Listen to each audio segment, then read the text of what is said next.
The Nutcracker. Our story begins many years ago in a large grand house. In the main hall stood a magnificent tree resplendent with reds, golds and greens. Its branches were bathed in candlelight and topped with a beautiful shining star. Crackling log fires were lit, and from every room in the old house drifted the sound of music and laughter, welcoming the arrival of family and friends. Because you see, tonight is not just any night. Tonight is Christmas Eve, and the party has just begun. Brother and sister Franz and Clara were especially excited, as not only was it Christmas Eve, but they were eagerly awaiting the arrival of their beloved godfather, Uncle Drosselmeyer, for he was a very clever man and a skilled toy maker. He would perform magic tricks to amaze and dazzle the children, and what's more, he would always bring them each a very special present. Hoping to quickly pass the time until the arrival of Uncle Drosselmeyer, the children decided to play with their toys. Franz with his army of wooden toy soldiers, their buttons gleaming on scarlet jackets, their boots polished to a perfect black sheen. Clara gathered her dolls, a wonderful collection, all of which she dressed in beautiful gowns of silk and lace, and she loved nothing more than to make them twirl and dance around. "How long will he be?" asked Clara. "I don't know," said Franz, "but we seem to have waited forever." All of a sudden, they heard the clip-clop of horses' hooves on the driveway, and they knew right away that Uncle Drosselmeyer's coach had arrived. Uncle Drosselmeyer strode into the house, his top hat still sparkling with newly fallen snow. His blue cape swirled as he turned to greet the other party guests. Then he drew everyone's attention to the wonderful collection of presents he had brought. There was a brightly coloured jack-in-the-box for Cousin Hector, a beautiful puppet for Cousin Helen, which seemed to magically come to life as she moved the strings back and forth. Next it was the turn of Franz. Uncle Drosselmeyer reached deep in the pockets of his cloak and presented him with a castle for all his toy soldiers, complete with a drawbridge and moat. "Thank you, Uncle, it's marvellous!" cried Franz. Uncle then turned to Clara as she was the last to receive her present, and what he gave her was a nutcracker. Now this was no ordinary nutcracker. Instead of being boring and plain, the wood had been carefully carved into the shape of a regimental soldier.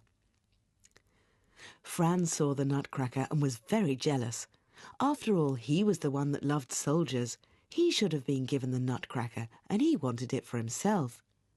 But Clara too loved the nutcracker. It belonged to her, and she was not going to hand it over to her brother. Franz couldn't bear it, and in a flash he lunged towards the nutcracker and tried to snatch it from her hands. But Clara wasn't about to let go, and she held on tight. Franz too held on tight, and then with a very loud snap, the nutcracker was broken in two. Clara began to cry, but Uncle Drosselmeyer had seen what had happened, and he quickly repaired the nutcracker with a magical handkerchief from his pocket. As the party drew to a close, the guests left and the family went to bed. Clara fell asleep with the nutcracker safely in her arms. All was quiet in the house, not a sound except the ticking of the old grandfather clock. When the clock struck midnight, Clara woke with a start and was amazed to see that her nutcracker had vanished. Slowly she crept downstairs.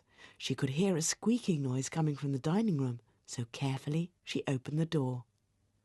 She blinked twice, for what she saw was an army of mice charging around the room, and at the head of the brigade was a huge grey mouse, the Mouse King. They were all around the table, some climbing onto the fireplace. Clara screamed, and as the Mouse King charged his army forward, she saw they were heading straight towards her nutcracker. Then she heard another sound. It was one of drums and pipes, and then the lid of her brother's toy box sprung open, and out marched his army of soldiers. The soldiers marched to stand beside the Nutcracker, and he marched them into battle with the Mouse King and his army. The Mouse King drew his sword, the Nutcracker drew his sword, and so it began. Cannons boomed and swords flashed. Mice and soldiers were everywhere. Through a clearing, Clara could see that the Mouse King had cornered the Nutcracker. Aware that he was no match for the Mouse King, the Nutcracker raised his sword in one last attempt to defeat his enemy. But he had been injured and was too weak to fight. And as the Mouse King was lunging towards the Nutcracker, Clara took off her slipper and threw it at the Mouse King, and it hit him squarely on the head and sent him crashing to the ground. At that very same moment, the room filled with a blinding light, and all was hidden from view. Clara opened her eyes to find that her Nutcracker was no longer a small soldier, but a prince, taller than her. "Clara, you saved my life," said the Nutcracker. "Many years ago the Mouse King cast an evil spell to turn me into a wooden soldier, but your bravery has broken the spell, and now I am free to return to my own country." "Your own country?" said Clara. "What country is that?" "I am Prince of the Land of Sweets, and for saving my life I shall take you with me." All at once Clara felt her feet lifting from the ground, and with the Nutcracker Prince holding her tight, she was flying through the air, high over rooftops and trees. When they landed, Clara found that she was in an enchanted wonderland, where the flowers were lollipops and the stream was made from lemonade. A magical castle stood before them, made from peppermints and sherbets and cherry drops. As the prince led her inside, she saw that a magnificent ball had begun in honor of his return. In the center of the ballroom stood a beautiful fairy princess. Her dress was the color of roses, and she wore beautiful diamonds around her neck. "That's my sugar plum fairy," said the prince. And he led Clara to meet her. "How can we ever repay you, Clara, for bringing our prince home to us?" said the sugar plum fairy. "Tonight you shall be our guest of honor." Clara was amazed by all she saw. She loved the marshmallow cushions and wonderful gingerbread tables, and she loved the dancing of the tiny dolls with their flutes. But most of all, she loved the delicate dance of the sugar plum fairy.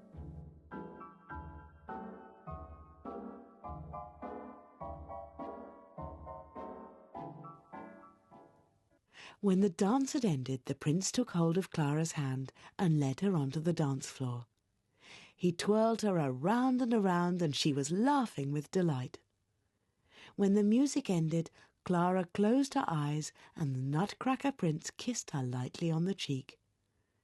"Thank you for everything, Clara," he said. When Clara opened her eyes, the Nutcracker Prince and the Sugar Plum Fairy had vanished.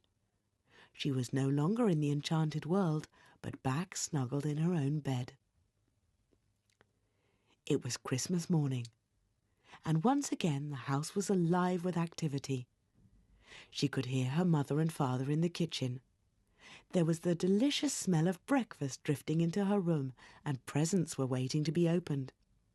And as Clara went downstairs to her family, she knew there would be no trace of her beloved Nutcracker Prince. She alone had broken the spell, and he was home safe and sound in the Land of Sweets.